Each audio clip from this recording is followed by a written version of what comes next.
Good morning, everybody, and welcome to the Built Heritage Committee meeting of February 14th, 2023. Happy Valentine's Day.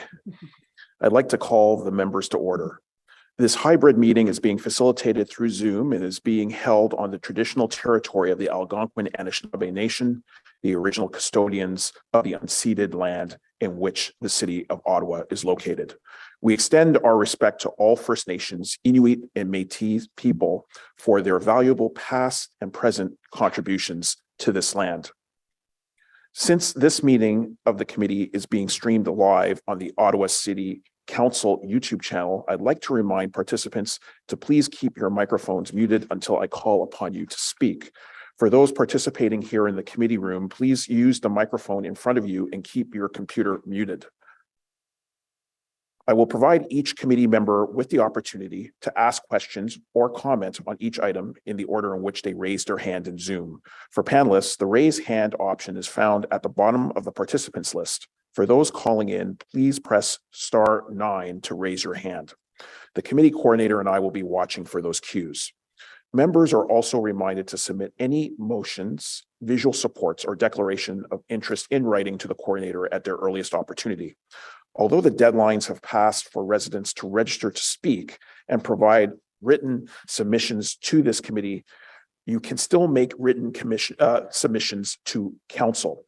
All reports considered today will be submitted to Ottawa City Council on February 2nd, 2023.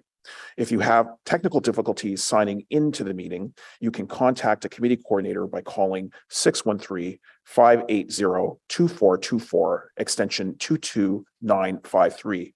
A reminder that if participants are having technical issues with their Zoom connection, they may call in using the backup telephone number provided by the coordinator. I have received regrets from member Conforti. Could the committee coordinator please call the roll? A reminder that members need to unmute themselves when they're called. Councillor Kelly? Present. Member Podolsky? Present. Member Quinn? Present. Councillor Troster? Here. Member Conforti? Councillor Leeper? Good morning. Member Halsall? Here. Vice Chair Plount? Ici. You have quorum, Chair. Thank you so much. Are there any declarations of interest? Seeing none, are the minutes of Tuesday, January 17th, 2023 confirmed? Carried. Thank you. So the first item before us is the designation of the former École Saint-Pierre, 353 Friel Street under Part 4 of the Ontario Heritage Act. I understand that Member Podolsky might have a motion to move around this item.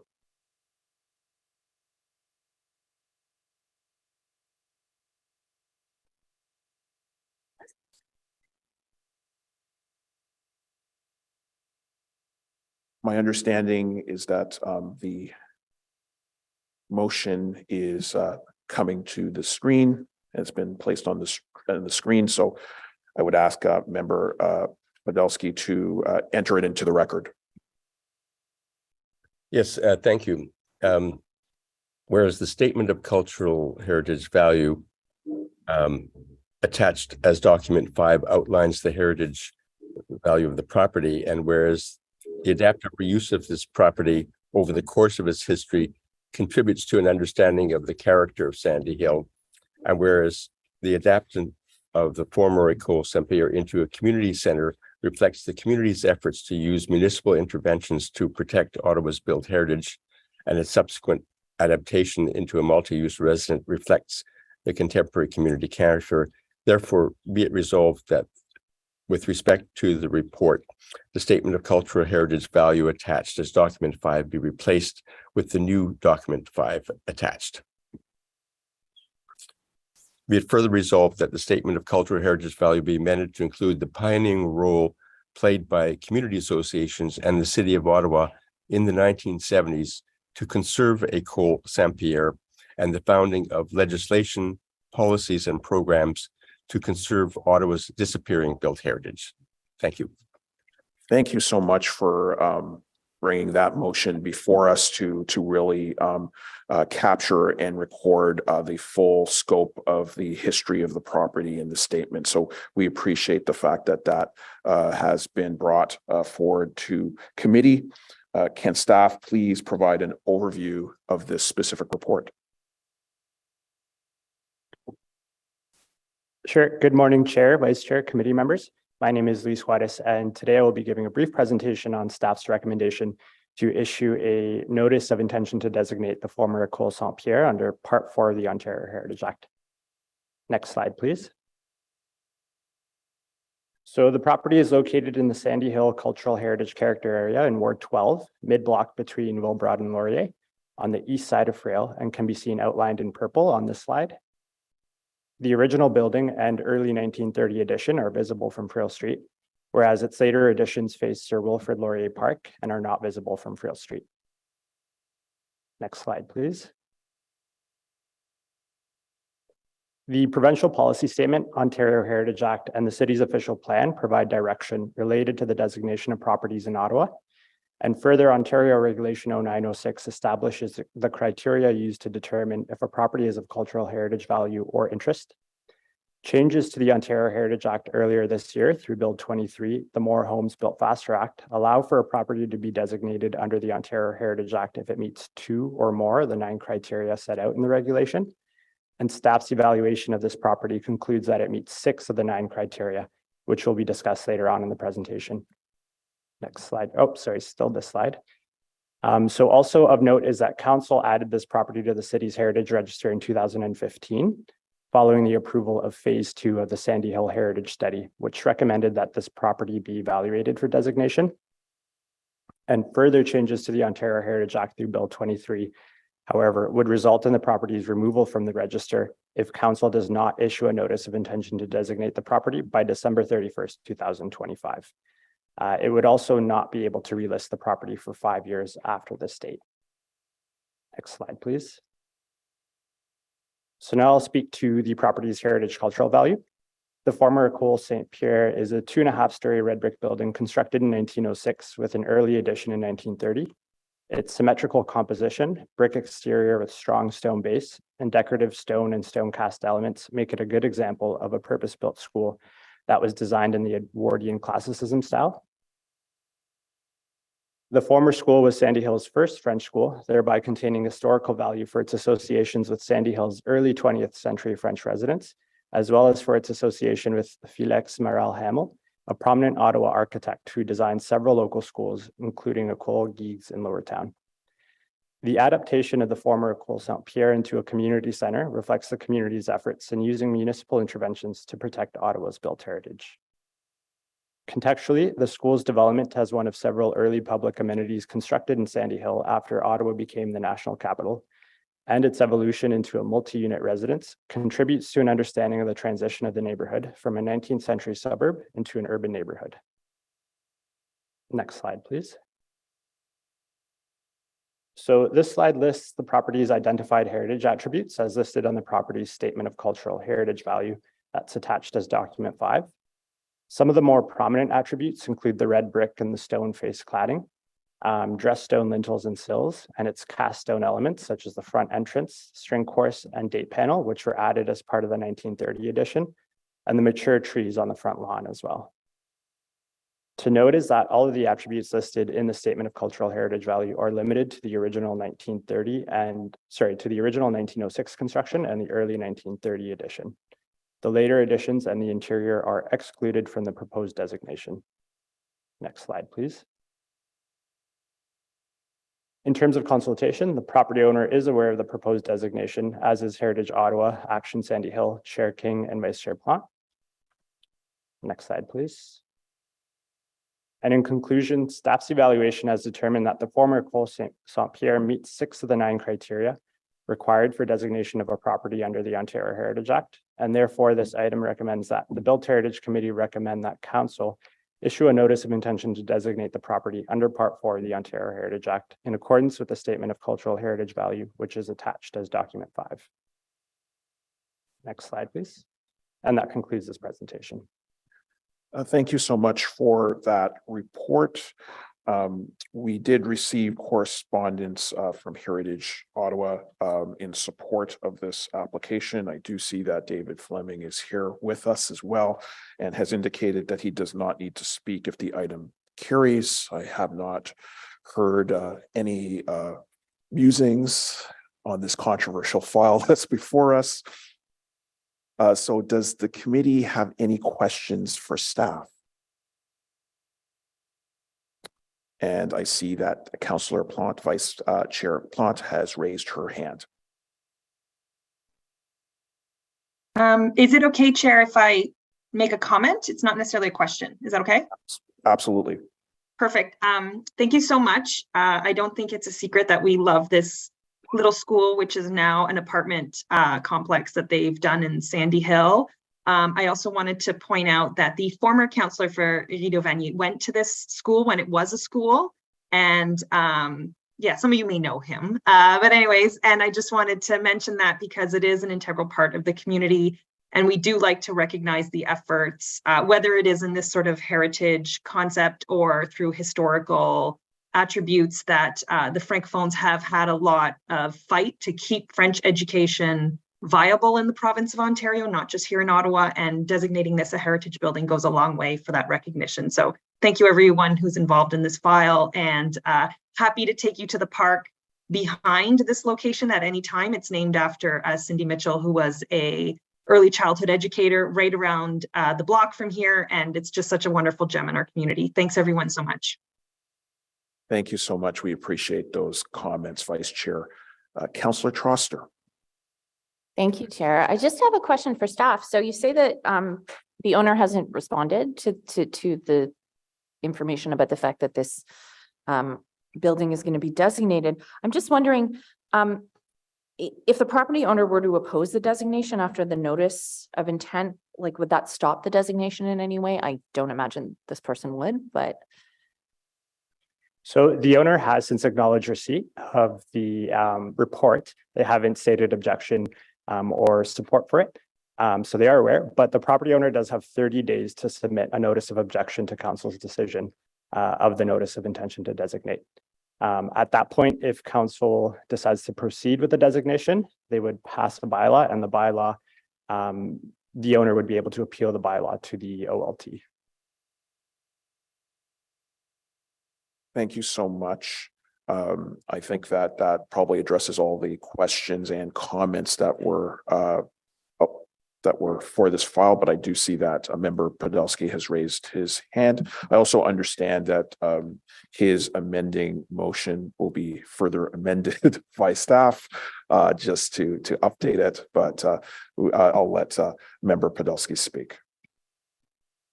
Yes, thank you very much, Chair. And of course, I'm going to support this notice of motion to designate. But I wanted to just take the opportunity through the motion to remind ourselves that in the statements of heritage value that come forward, it's important to include contextual and historic values that took place in the 1970s in Ottawa, where Ottawa, having been subject to massive growth and change in its core areas since the Second World War, Ottawa, as other communities in Canada, you had citizen groups and volunteer groups organizing to protect downtown neighborhoods and to protect the heritage of these areas. And in Ontario, this is even before there was the Ontario Heritage Act in 1975.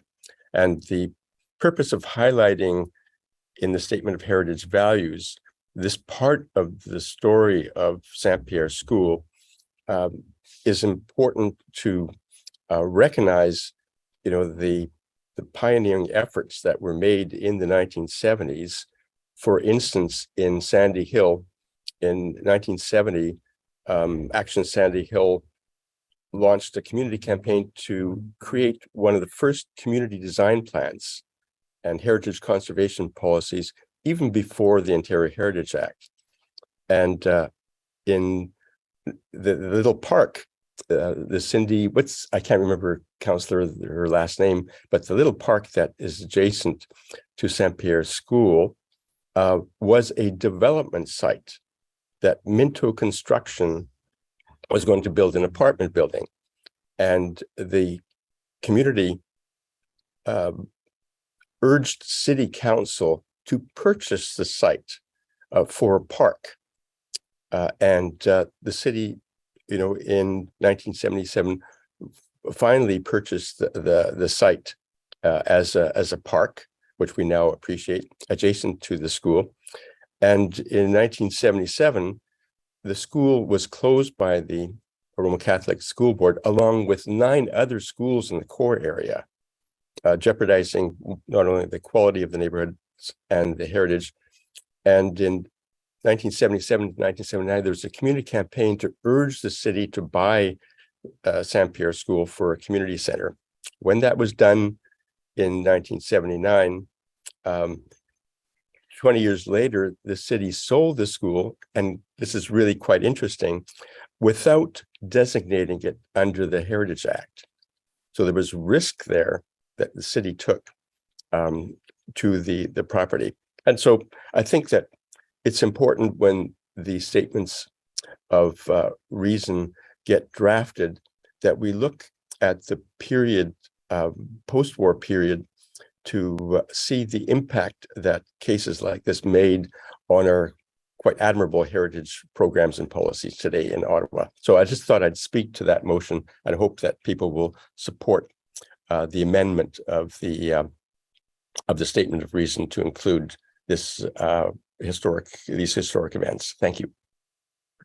We appreciate the submission of this amending motion. I think it's important to provide that historical context in terms of the statement. So thank you, Member Podolsky, for doing that, and also for so eloquently providing us that history for the record here at our meeting.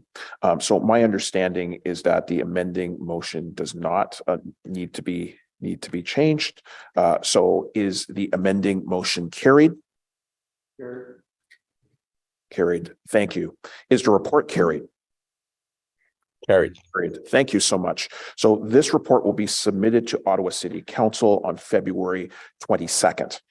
The next item on our agenda is an application for demolition and new construction at 41 Arlington Avenue, a property designated under Part 5 of the Ontario Heritage Act. Can staff please provide an overview of this report?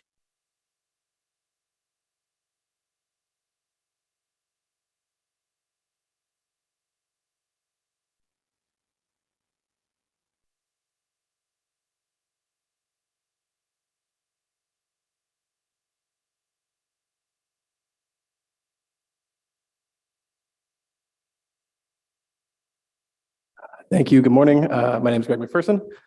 So today I'll be discussing the application for demolition and new construction at 41 Arlington Avenue in the Centertown Heritage Conservation District. So next slide, please. So this slide shows geographic context for the subject property, which is highlighted in red. So 41 Arlington Avenue is located on the north side of Arlington Avenue between Kent Street and Bank Street and across from Glashan Public School. Images on the right show a few views of the subject property. In particular, these images highlight the adjacent context, which includes a row of similarly scaled front gable houses to the east and a red brick 2.5-story building to the west. So next slide, please.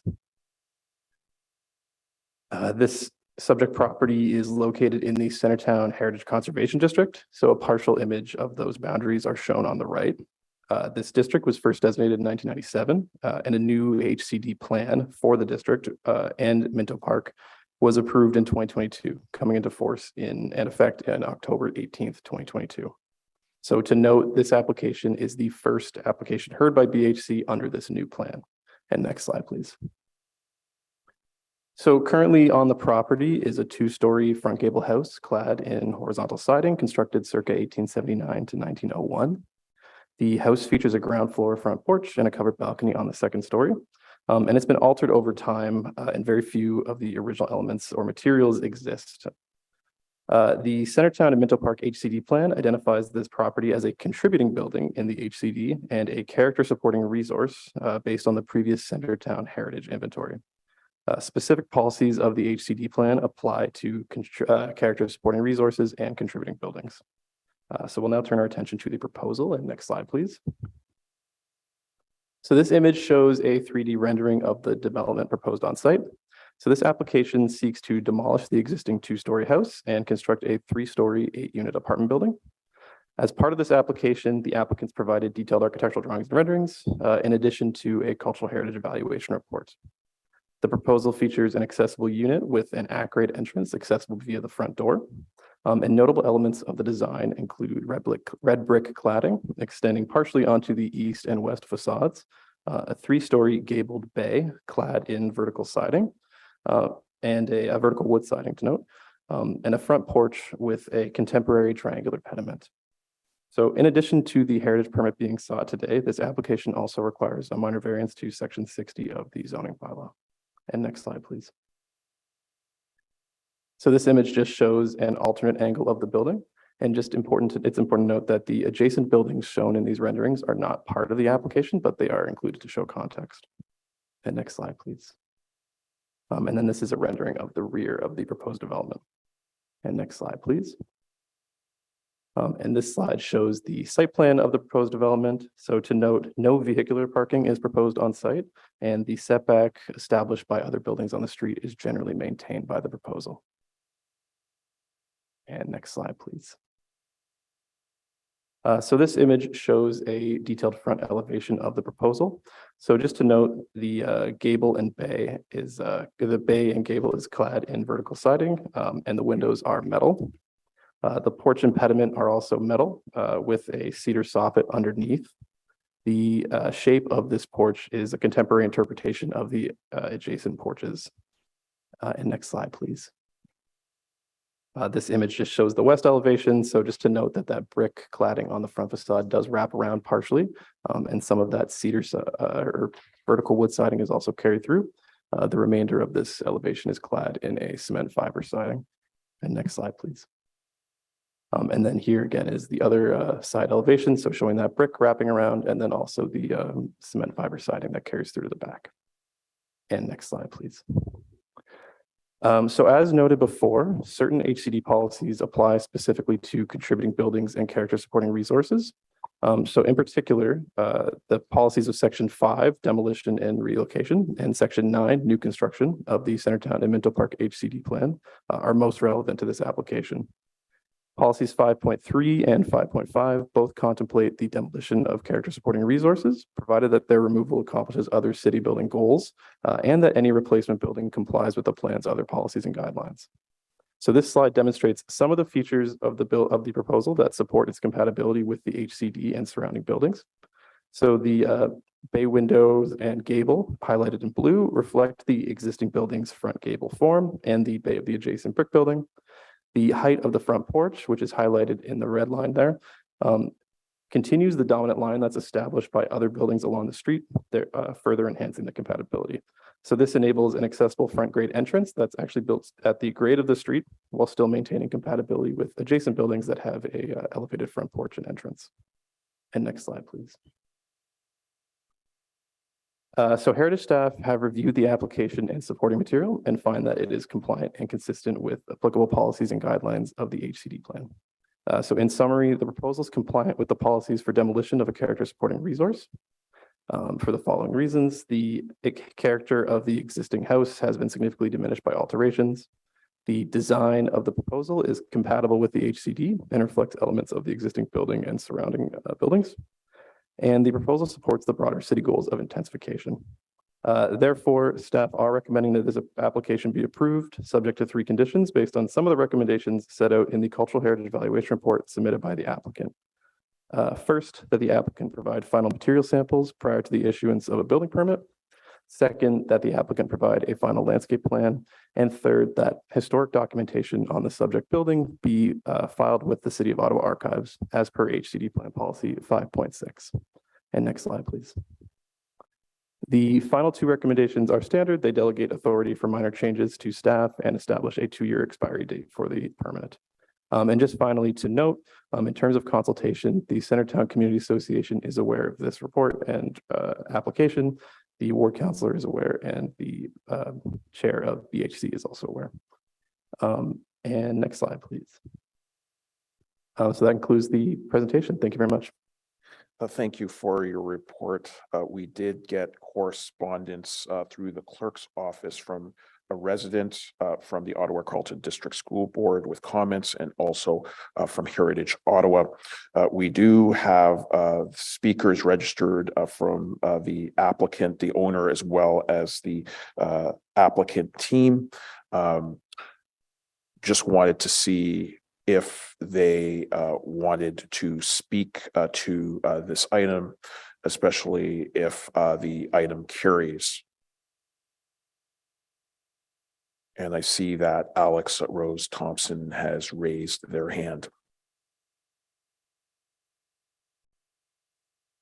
Good morning, Chair and Vice Chair and members of the Built Heritage Committee. I did put together a brief presentation, though Greg McPherson has done a tremendously comprehensive presentation. So I'm happy to go through mine very high level and add a few clarifications and extra points if that would be helpful. And if not, I'm happy to sit back. Absolutely, we'll be happy to hear your presentation.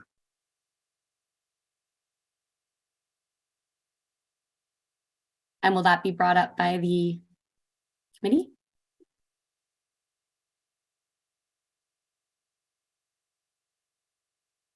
And I think staff will assist you with getting your presentation up. Thank you. Okay, so given that Greg provided such a comprehensive presentation, I will go through this very quickly. Good morning, everyone. I'm Alex Rose Thompson from Heritage Studio. I'm based in Kingston, Ontario. And along with the other members of the team here today, the project team consists of Juxta Architects and Photon Planning and Design. Next slide, please. So again, just to remind you where the property is on Arlington Avenue. And again, it's at the sort of southern boundary of the Centertown HCD plan area. Next slide, please. So the property contains a detached two-story wood-framed gable front house. And I will just clarify that through historic research, I was able to narrow the date of the building's construction to actually between 1896 and 1901 through looking at fire insurance plans, city directories, and a variety of other resources. So really it's a vernacular building with a very gentle Gothic revival influence. You can see in the steeply pitched roof and the steeply proportioned windows. There have, as Greg mentioned, been multiple alterations and additions over its lifetime. At this point, there's really no original architectural detailing left. And also we did observe some degree of settlement as the stone foundation has been purged over with cement, and over time it has trapped water and causing the softer lime mortar to decay. So overall, what we see before us is very much not the original design we would have once upon a time. And unfortunately, no historic photographs were found in the process, so we don't have a great sense of what it originally looked like, but we can look to other buildings to make estimated guesses. Next slide, please. So I just, again, wanted to show the current context, the red arrows pointing to the house. And this is, again, as Greg said, it's a character supporting resource. It contributes to the buildings, to the streetscape, and really through the research and evaluation of this house through the cultural heritage impact statement process, what became very clear is that its contribution today is very much limited to its form, so the gable front form of it, as well as its scale, so its two-story scale. But other than that, its heritage character and its architectural integrity are so greatly diminished that theoretically its contribution could be maintained through a new contextually designed building. Next slide, please. So again, you've seen these photos. Very quickly, I'll just say that the proposed new building, there's no changes to the existing lot size or configuration. So we're maintaining the 19th century compact development pattern and related building typology that you see along Arlington Avenue.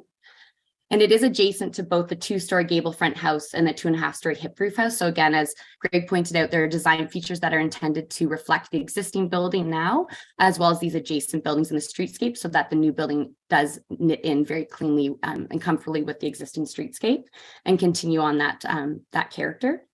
So again, the porch with the pediment is very much a defining feature. The steeply pitched roofscape that you saw in the previous slide is again something that very much contributes to the character of that streetscape.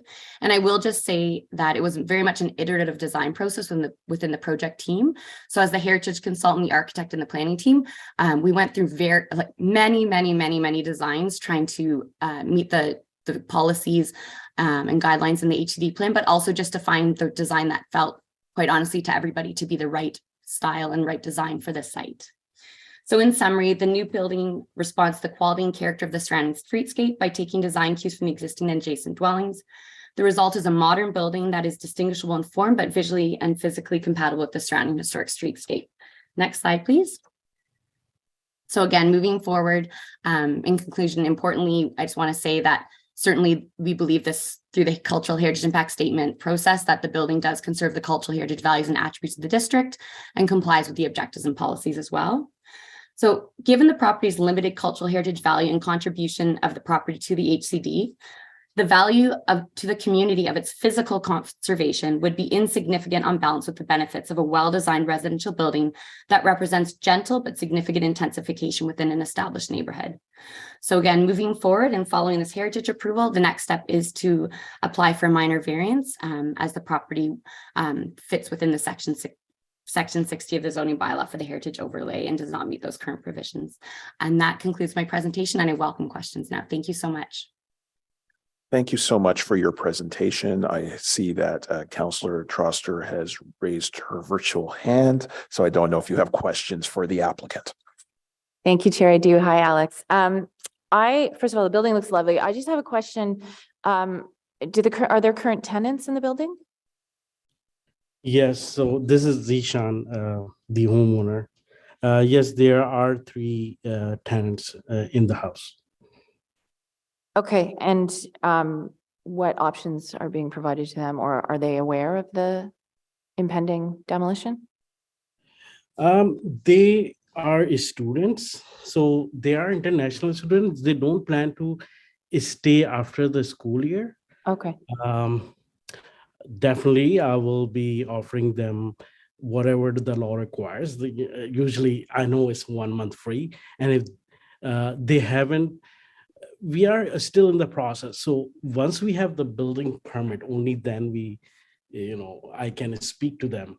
So there are uncertainties in the middle. So I had to speak to them only when things are certain. Okay, So, thank you.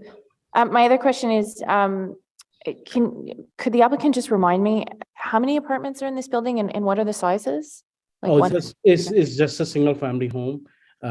There are 3 students who are sharing it. Okay, and in the new development, how many apartments?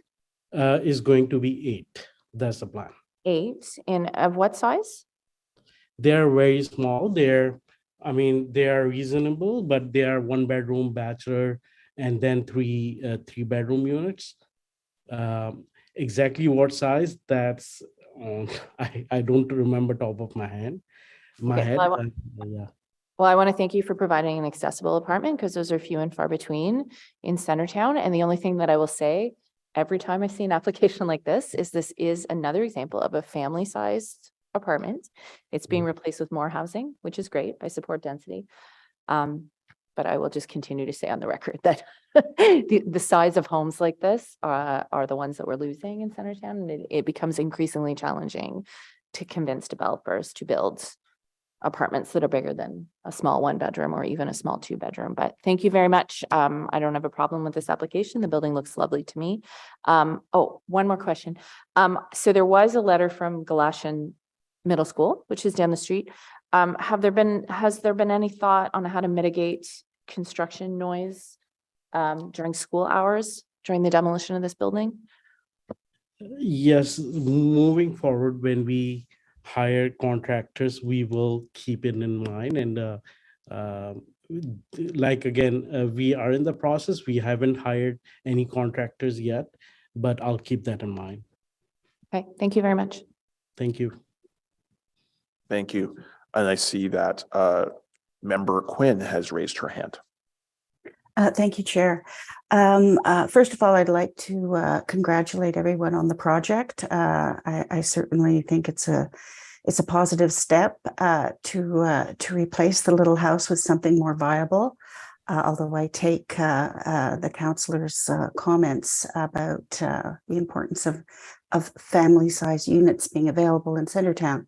My question is more specific to the design. One of the things about the stretch of Arlington Avenue is its consistent 2.5-story pattern as a streetscape, which is also increasingly rare. And I appreciate the effort with the protruding bay to replicate what is directly next door. But I'm just wondering if you could remind me, just confirm that will be clad in wood siding, Alex? Hi, yes, Member Quinn. So the plan is for the bay window to be clad in a vertical wood. The architect's looking into a Japanese charred wood. So basic, and that's just one option, which is why there's a condition to look at other options as well. Yeah. Has there been any consideration, this is just a minor point, of rather than it being vertical, that it be horizontal, just because there is, I don't think the verticality of the structure needs to be emphasized, and the vertical siding would do that. So that's just a comment to perhaps might help to visually kind of reduce it and make it a little more consistent with that 2.5-story pattern, which is really elsewhere pretty solid along the streetscape. That's my only comment. I appreciate your presentation. Thank you. Thank you. Thank you. Any other questions? Seeing none, does the committee have any questions for staff?